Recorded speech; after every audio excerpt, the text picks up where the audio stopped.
Hello and welcome to the Advanced Forex Trading course. I'm Adam Khoo, your trading coach and trading mentor.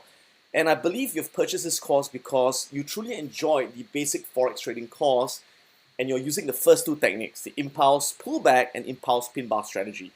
And I believe you're using this new course because you want to bring your Forex mastery to the next level. So indeed, in this course, I'll be showing you more advanced Forex trading strategies so that you've got opportunities to find more high probability trade setups under different market conditions. And you can then increase your income streams as a professional Forex trader. So let me get started by giving you a bit of an overview of what we're covering in this course. So for the next three lessons, lesson 2, 3, and 4, we'll be covering 3 new very powerful Forex trading strategies. The first would be the moving average bounce strategy, where basically you're going to be trading with the trend, right? Going long on the uptrend, going short on the downtrend, and knowing exactly when to enter when the price retraces to a support level, where it bounces off the moving average. You'll be then learning my news scalping strategy. This is a strategy where you're able to enter and exit a trade usually within 1 to 3 minutes and make extremely high returns on your capital by utilizing high impact news events.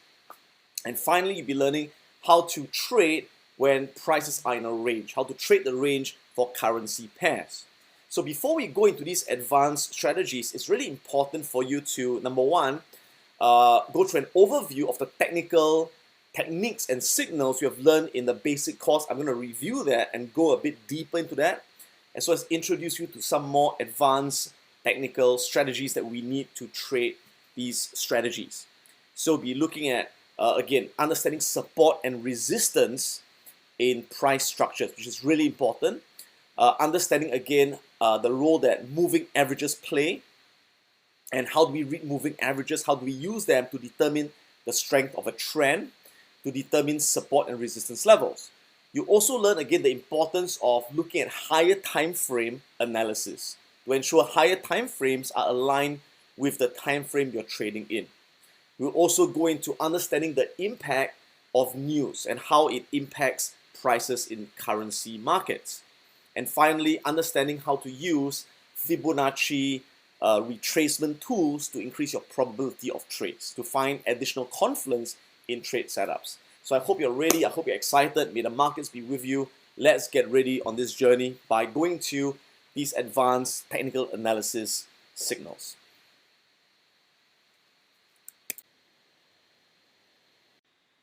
Alright, so let me talk about the importance of identifying support and resistance levels on price charts.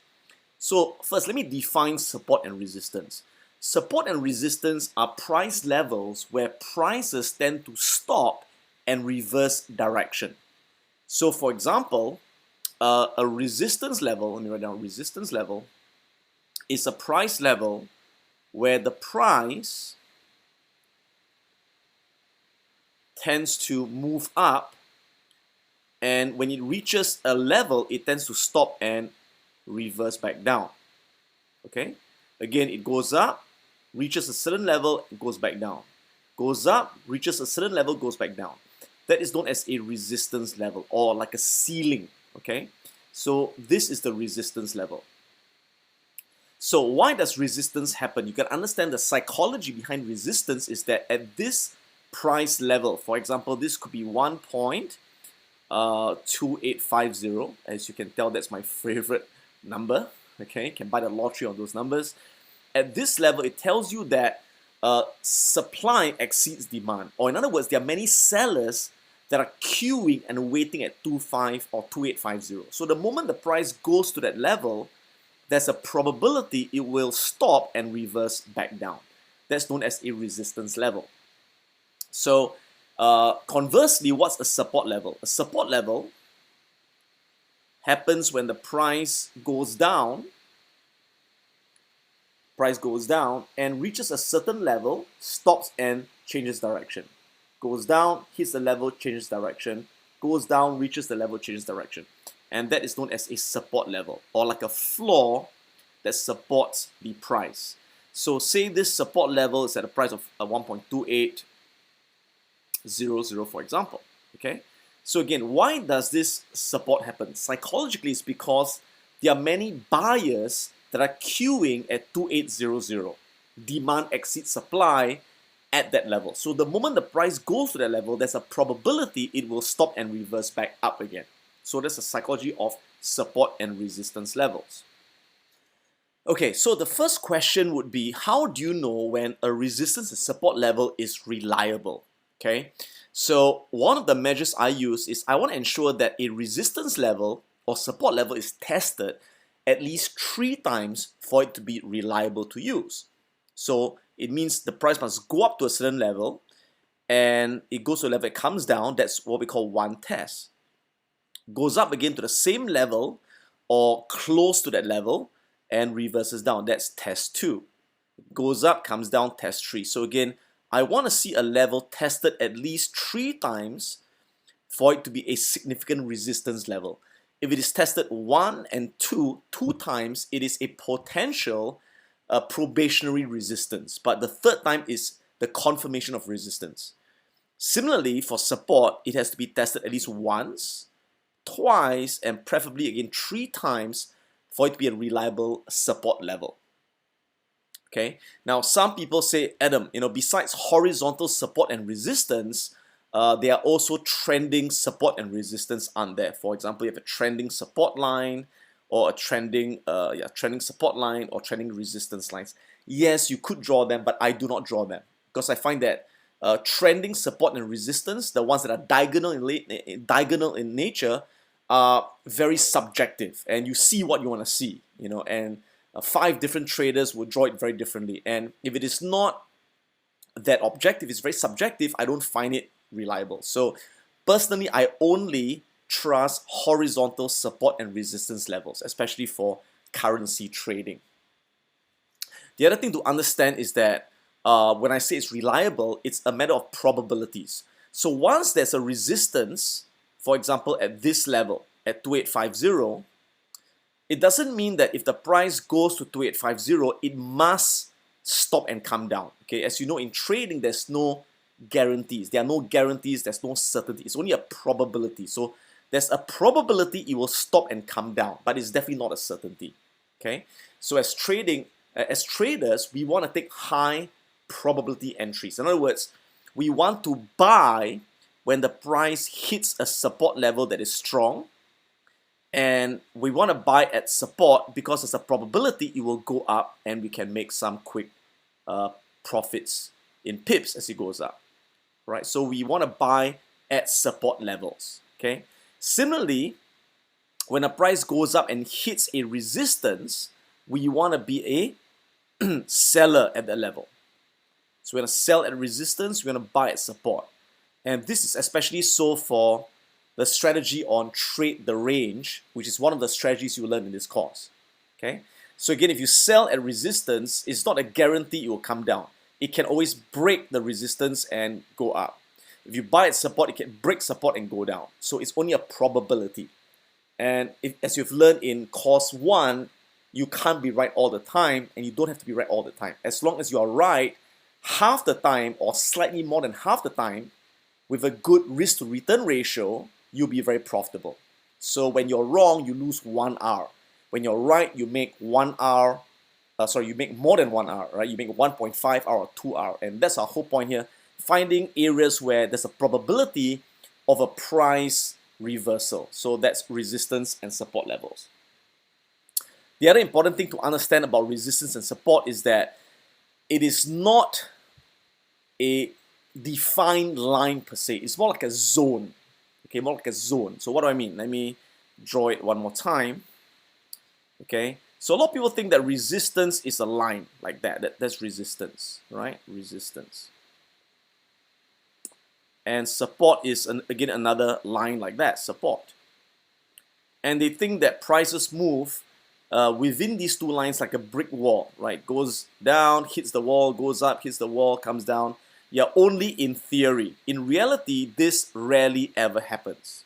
Okay, so many times what happens instead, let me just redraw that. So in reality, what happens more often instead is that this line is more like a zone, which means the price can go up and it doesn't exactly touch and come down. It can go a bit above that and come down. Similarly, it may touch support here, go up, and sometimes it may not even reach that line. It may fall short and come down. And again, it doesn't stop exactly at that level. It could pierce below that level and go up. And like so. Okay, so when you use support and resistance, always understand that it's more like a zone. Doesn't exactly touch the point and come down. Okay, it can go beyond that point and come back down, beyond that point and come back down, right? So like a zone over here. So you got to always give a buffer. Okay, so for example, if the price comes down here, right, and you buy, for example, you buy here, and you think, hey, this is a support, it's going to go up, right? I'm really certain it's going to go up. So what do? You buy over here, and you place your stop loss here, for example. Okay, sorry, let me do that again.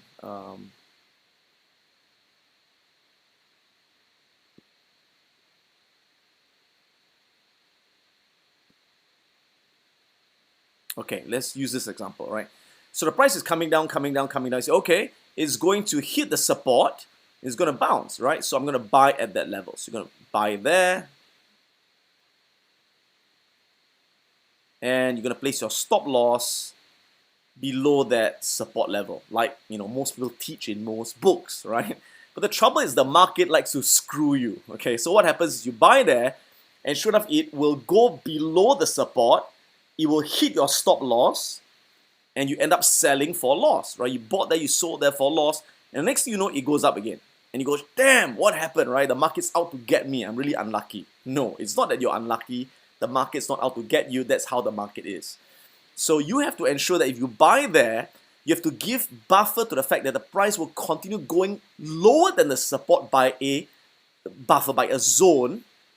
So you must ensure that you place a stop loss far enough away to give it some room to go beyond the support and bounce back up again. Of course, it can still fail. I'm not saying it's going to definitely go up, but you have to give some buffer. Similarly, if you do a sell over there, if it's going to resistance and you're saying, okay, I'm going to sell over there, right? I'm going to sell over here, okay? You have to put your stop loss far enough because the price will not stop exactly there all the time. Sometimes the price will go a bit beyond that resistance and come down. So you got to give a buffer. You got to emphasize, you got to give a buffer zone. All right, now you may say, okay, how much is that zone? How much buffer do I give? In general, I would say between 8 to 12 pips. Okay, 8 to 12 pips. If you're trading the 15-minute candle charts, which is the time frame which I normally trade. So obviously, if you're trading the hourly charts or daily charts, then it'll be very, very different, right? So it depends on the time frame. So for 15-minute candles, 8 to 12 pips is the buffer which I give. And you may say, why 8 to 12 pips? I'll explain it in a short while why. Okay, so let's take a look at the charts and see if we can find these support and resistance levels, or how do we identify these support and resistance levels. So again, notice I'm using my MT4 charting software. I'm looking at 50-minute candles. So let me remove these drawings. Okay, and let me start by going to the first pair, which is EURUSD. Okay, now oftentimes you find support and resistance levels when the price is going sideways in a consolidation. All right, so oftentimes when it's in a very clear uptrend or clear downtrend, you don't really see much support and resistance levels as much. You want to see it in a sideways pattern. Okay, so over here you can see that the price is pretty much on an uptrend. Okay, so I don't really look for support and resistance at the level. And again, how do you know it's a clear uptrend? Well, the clue is in the moving averages. And I'll talk about moving averages again in a short while. But just to give you a heads up, right? On a very clear uptrend, you'd find that the moving averages are sloping up. They are sloping upwards, okay? And they tend to be in a certain sequence with the smallest moving average on top and the biggest moving average below. So this blue line that you see over here, this thin blue line, is the 18 exponential moving average. Oh, that's a really ugly 18. So let me draw that again. This blue line is the, is the 18 moving average, 18 EMA. The blue line, the thicker blue line, is the 50 moving average, and the red line is the 200 simple moving average. So it's exponential, exponential, simple moving average. Now this red line is the 6 moving average, so 6, 18, 50, 200, okay? Now, for the advanced strategies, I'll be using mostly the 18, 50, and 200, not the 6. Although we use the 6 a lot in the impulse pullback and impulse pin bar strategy in the basic course, but for this course, I'll be focusing on the 18, 50, and 200, okay? So again, notice that on a very clear uptrend, the 18 is above the 50, and the 50 is above the 200, and they're all sloping up in sequence, 18, 50, 200. That's a very clear uptrend, okay? So that's how you identify a trend. I'll talk about it again later under moving averages, okay? So I want to find a period when the price is moving sideways. Again, you can see it's a very clear uptrend here, right? Clear uptrend, it's sloping up, sloping up, sloping up. Okay. Now over here, let me zoom out a bit. Okay. Over here, this portion here, can you see that it's no longer on a clear trend? It's no longer on a clear uptrend or a clear downtrend. And a clue is when the moving averages are not sloping up nicely or not sloping down nicely. They're kind of like, the moving averages are kind of like moving sideways and they're crisscrossing each other. All right, so the blues on top of the red, the blue crosses below the red, goes above the red. It's kind of like, you know, it's like crossing each other like that. You know, guys, can you see my hand gestures? Okay, so the moving averages are moving sideways and crisscrossing. The price is pretty much in a consolidation phase, moving sideways. But when the moving averages are sloping up in a very nice sequence, like a rainbow, right?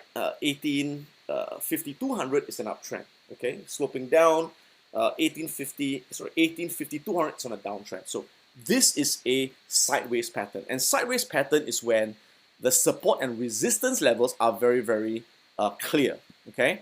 So let's see if you can identify how do you draw them.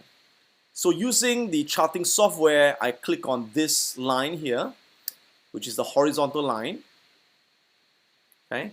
And again, I can double click and I can move it to and place it where I find a resistance or support level, okay? So I would place it somewhere there. Again, I can zoom out so I get a better look at it.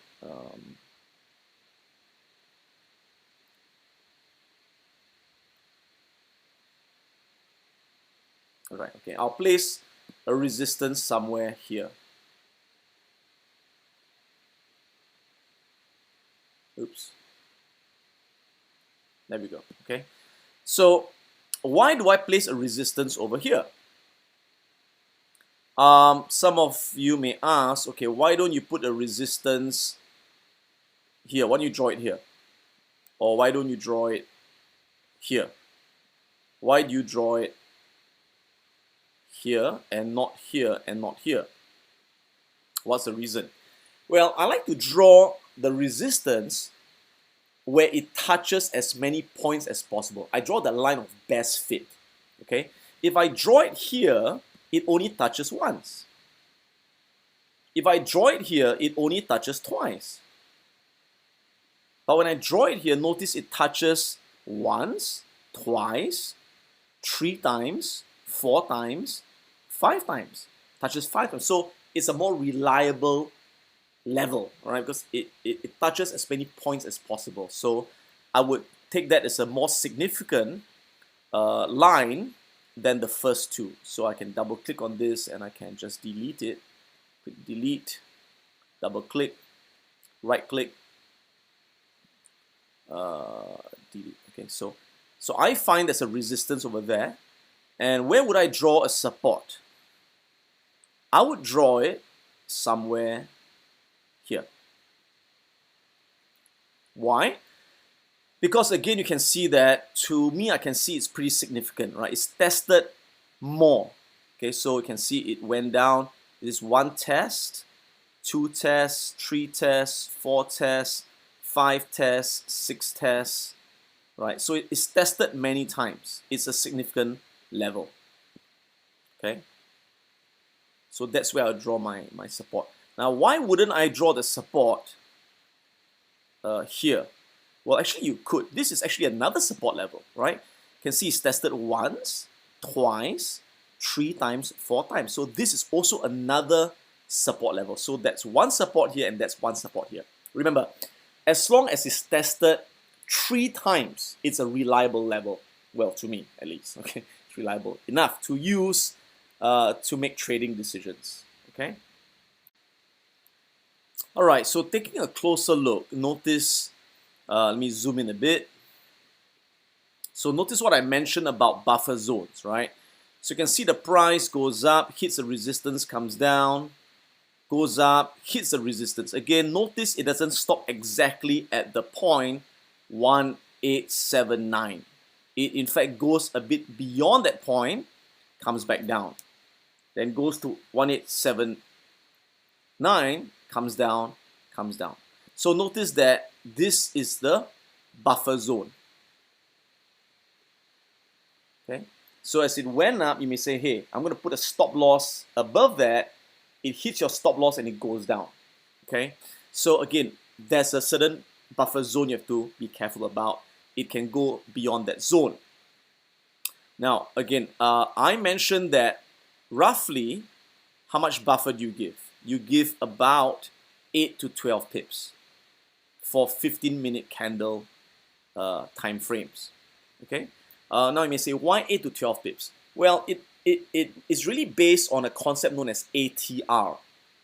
ATR means average true range. Average true range. And this means what is the average range of the candles for that time frame. Okay. So normally I look at the ATR of the currency pair and I take 2 times ATR. All right. But through experience, I usually just take 8 to 12 pips. But if you want to know why, look at 2 times ATR. Now, how do you get this ATR thing? Well, what you do is go to indicators, or rather go to insert indicators, select there. ATR, average true range. Can you see that? Okay, so you click on that. And by default, it's 14, so leave it as 14. Click OK, there we go. So can you see ATR over here? So this blue line tells you the average range of the candles. That means what's the average length of the candle? Yeah.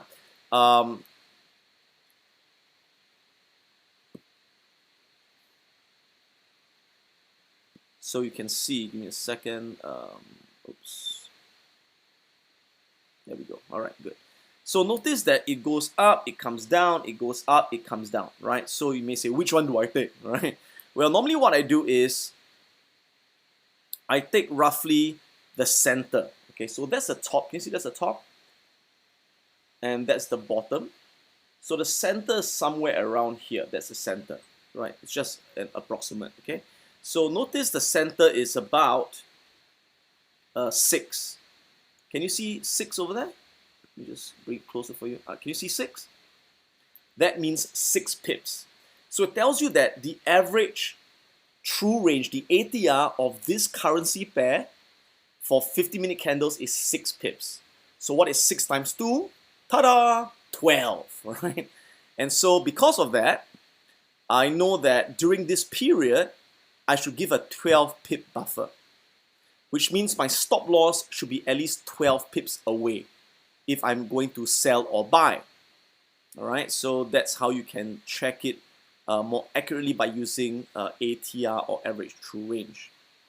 So let me get rid of this. Let me just delete that. Delete. Yeah, okay. So if you take a look, from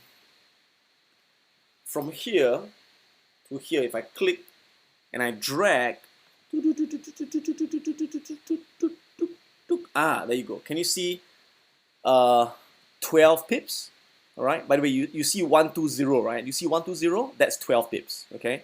This is 10 pips. So ignore the last digit.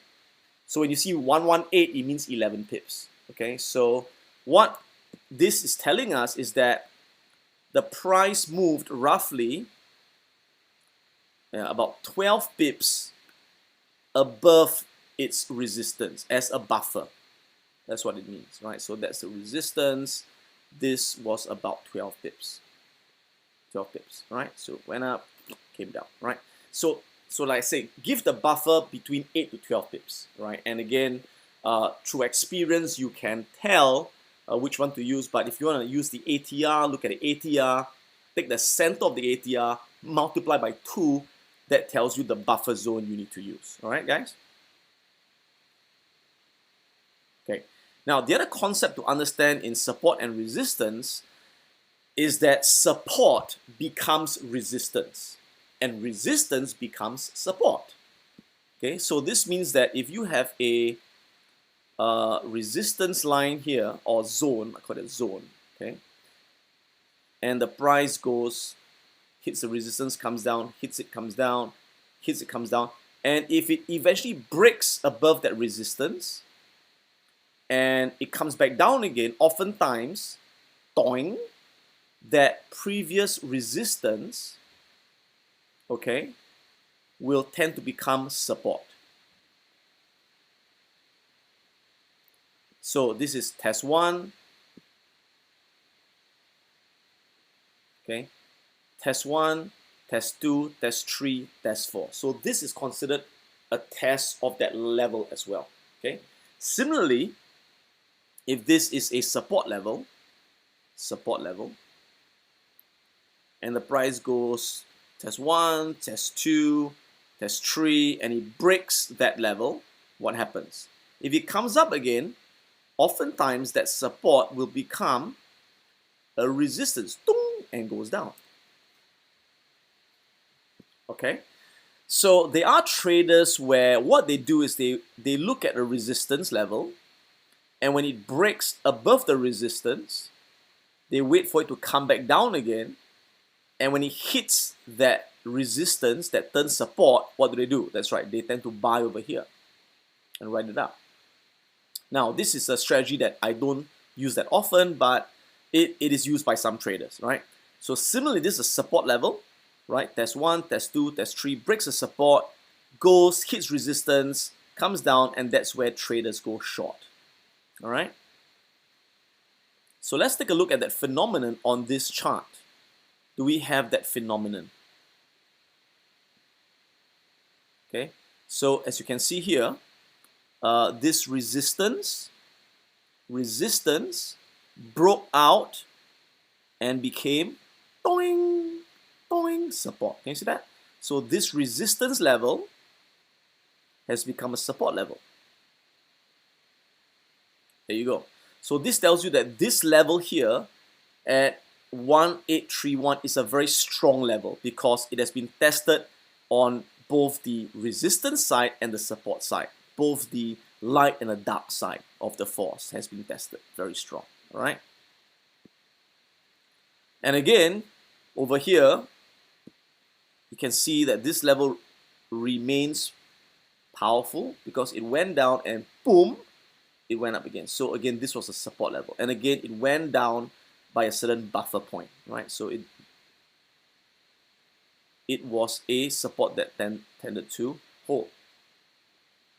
Okay, and you can see it held here, support, boom, support, boom, again. Can you see a very strong support here? So the more the support is tested, the stronger it is. Okay, so again, in the trade the range strategy, I'll teach you when do you buy at support, when do you put a buy order at a support. So the moment it hits the support, right, you are in the trade as it goes up. All right. So again, it doesn't always work. It's not 100%. it's a probability. It tends to respect the support and resistance more than half the time, and that's all you need to make money, right? So again, you can see how this works, okay?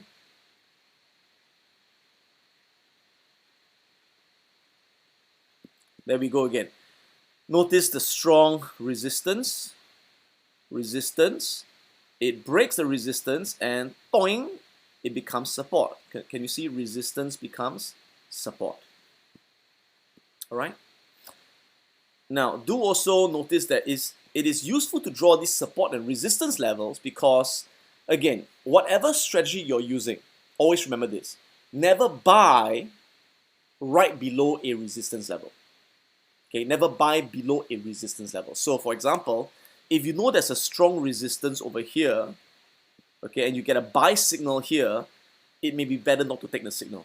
Because you could buy here, it goes up, before reaching your target price, it comes down, okay, because of a resistance.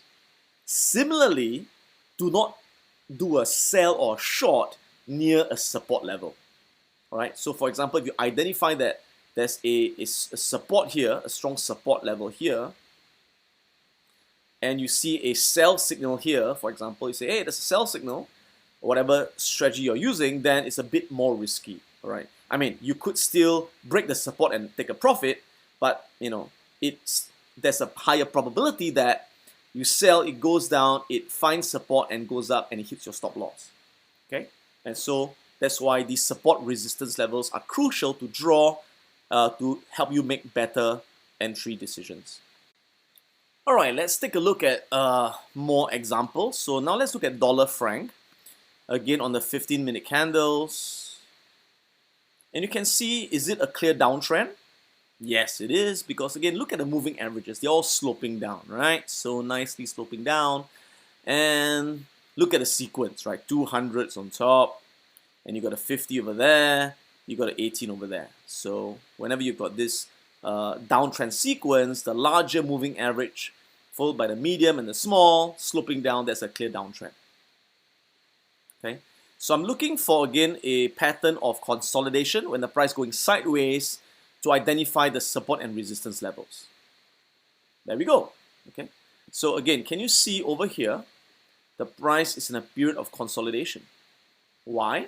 Because the moving averages are going sideways. And they tend to, again, be crisscrossing each other. Okay, so it's at this juncture where you start to identify support and resistance. Okay, so where would you draw the support? Where would I draw the support? Let me zoom out a bit. I would put the support somewhere there. Would I put it there? Yes. Why? Because to me, this is the most significant point. Why is it significant? Because it touches as many points as possible. Okay, let me zoom out. Can you see? This was a resistance. And support, support, support, support, support, support, support, support, support, support. So very strong support. Can you see? Very strong. So 9886, there were many buyers waiting there to buy the moment it reached that price, and it kept pushing the price up, pushing the price up, and again, and eventually, the bears won, and the bears broke the support, and once the support was broken, all the way down. So then it started a new downtrend, right? But at this point here, it was a consolidation pattern, and again, in the trade the range strategy that you learn in lesson, I forget, I think lesson 4, I'll teach you how to buy exactly at the support level and exit at the resistance level, right? And again, you could have made a lot of money here eventually before it broke down. And again, you never know when it's going to break down until it breaks down. Okay, so that was the resistance, a support level. Where would I draw the resistance? Again, would I draw it up there? Would I put the resistance up there?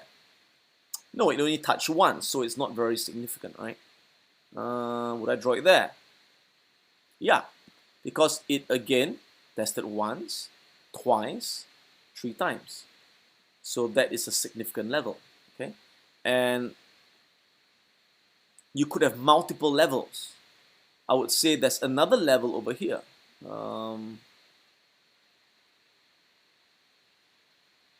Thereabouts, okay? If I zoom in,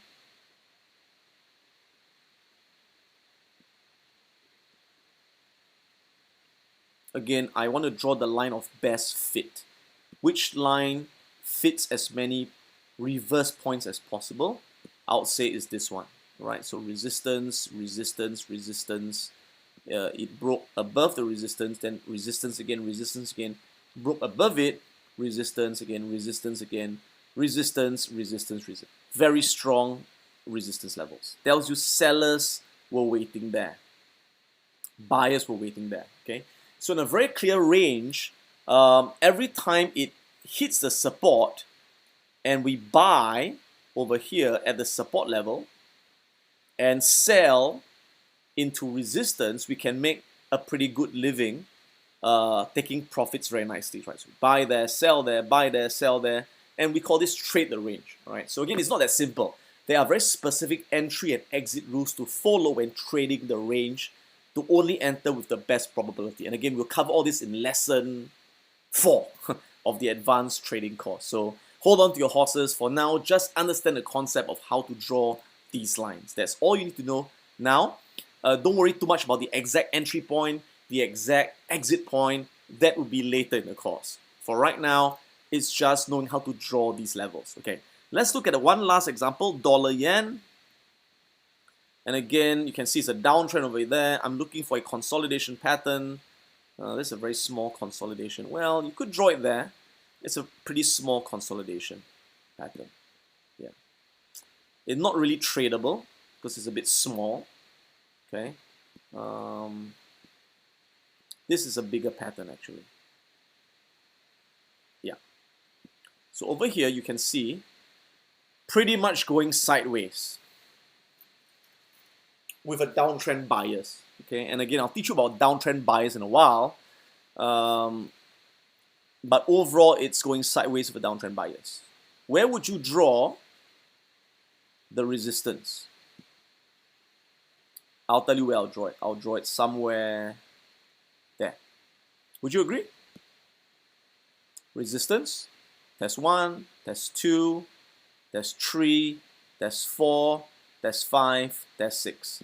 Very strong resistance here. All the sellers are waiting at 11335. The moment it hits resistance, you could sell, you could sell, you could sell, you could sell. You can make very nice profits and take profits somewhere at support levels. I'll teach you again in lesson 4 that we only sell with a downtrend bias. We only buy with an uptrend bias. And we'll learn about biases later on in the course. Just hang on, okay? Now there's a very clear resistance in this case, but I don't see a very clear support level. I don't see a clear support level. Let me see. Yeah, I guess the closest would be there. Again, you can see a test of support, test of support, test of support, test of support, right? 1, 2, 3, 4, and then boom, it broke the support all the way down. Okay. So remember, one of the things you've learned in the basic trading course is when a strong support is eventually broken, what happens? It collapses, right? It turns into a new downtrend.